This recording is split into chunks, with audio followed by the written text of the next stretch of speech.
निंदा कहाँ से अहंकार का स्तोत्र है।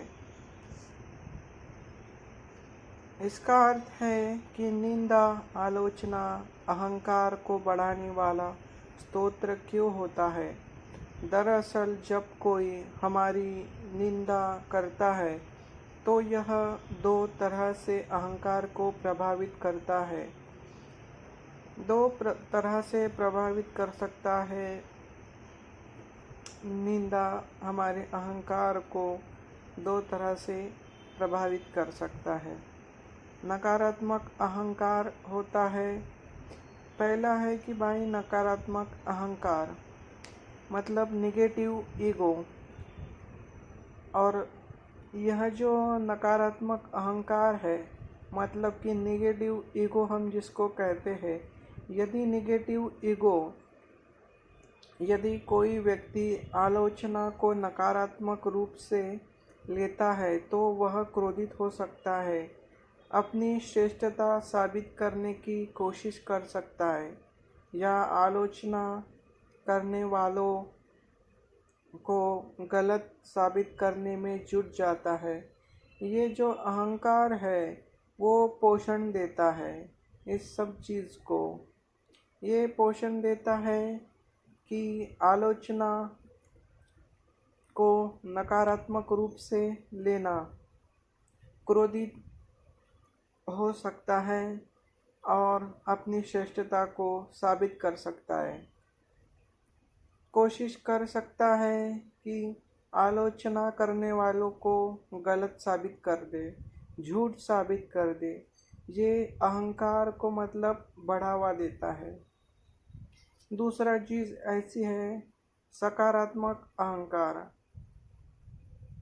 मतलब कि सकारात्मक अहंकार जो होता है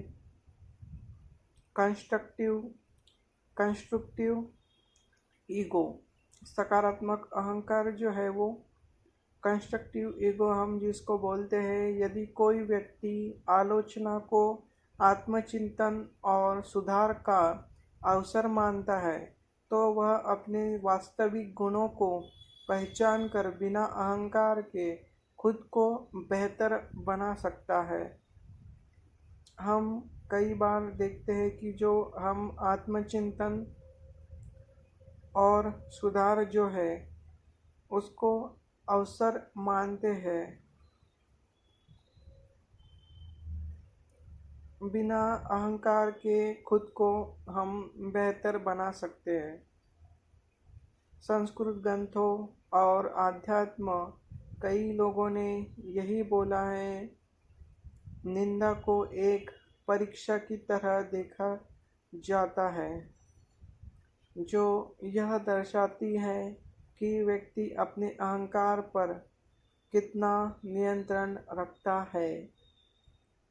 संत कबीर ने भी कहा है, निंदक नियरे राखिए आंगन कुटी छवाए, बिन पानी साबुन बिन निर्मल करे सुभाए। मतलब होता है इसका, निंदा करने वालों हमें बिना किसी अतिरिक्त प्रयास के शुद्ध और विनम्र बना सकता। इसलिए यदि निंदा अहंकार को बढ़ावा दे रही है तो यह आत्मविश्लेषण करने का समय है, ऐसा इसका अर्थ होता है। निंदा कहाँ से अहंकार का स्तोत्र है, इसकी गहराई को समझो। यह वाक्य गहरे मनोवैज्ञानिक और आध्यात्मिक अर्थ रखता है। निंदा और अहंकार का गहरा संबंध है और इसे विभिन्न दृष्टिकोण से समझा जा सकता है। निंदा और अहंकार का संबंध ऐसा है, अहंकार को चोट पहुंचती है।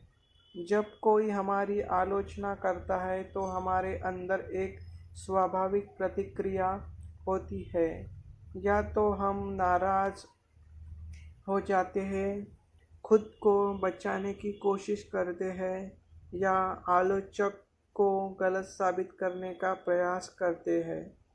यह सब अहंकार के कारण होता है।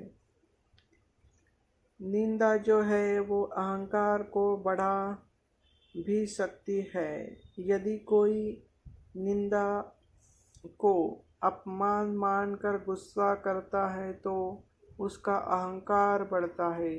यदि व्यक्ति निंदा के बावजूद यह सोचता है कि मुझ में कोई गलती नहीं, तो वह खुद को और श्रेष्ठ मानने लगता है, जिससे अहंकार और मजबूत हो जाता है। निंदा अहंकार को मिटा भी सकती है। यदि व्यक्ति आलोचना को विनम्रता से स्वीकार करता है और अपनी गलतियों को सुधारने का प्रयास करता है, तो उसका अहंकार कम होने लगता है। संत और ज्ञानी लोग निंदा को अपनी परीक्षा मानते हैं और उसे आत्म सुधार का साधन बताते हैं। निंदा को स्वीकार करने की शक्ति अपने अंदर होनी चाहिए।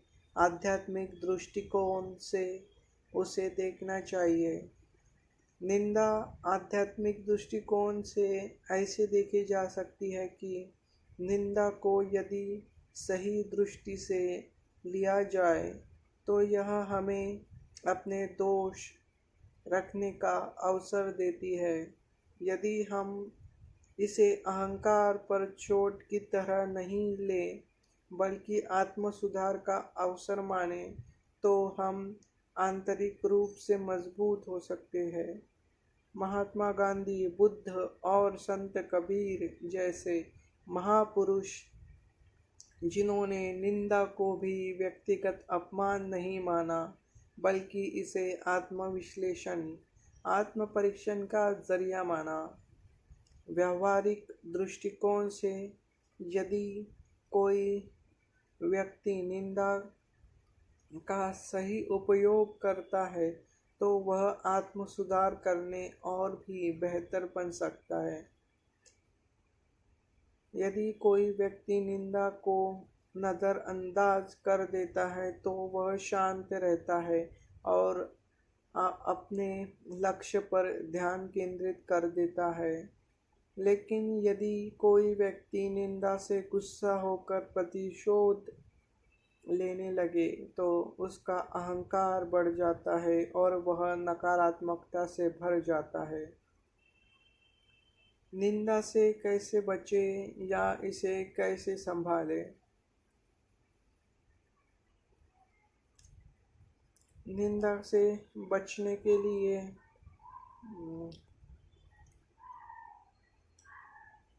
निंदा को धैर्य और बुद्धिमानी से ले। यदि कोई आपको निंदित करता है तो सबसे पहले यह देखें कि क्या वह बात सच है। यदि सच है तो अपने अंदर सुधार करे।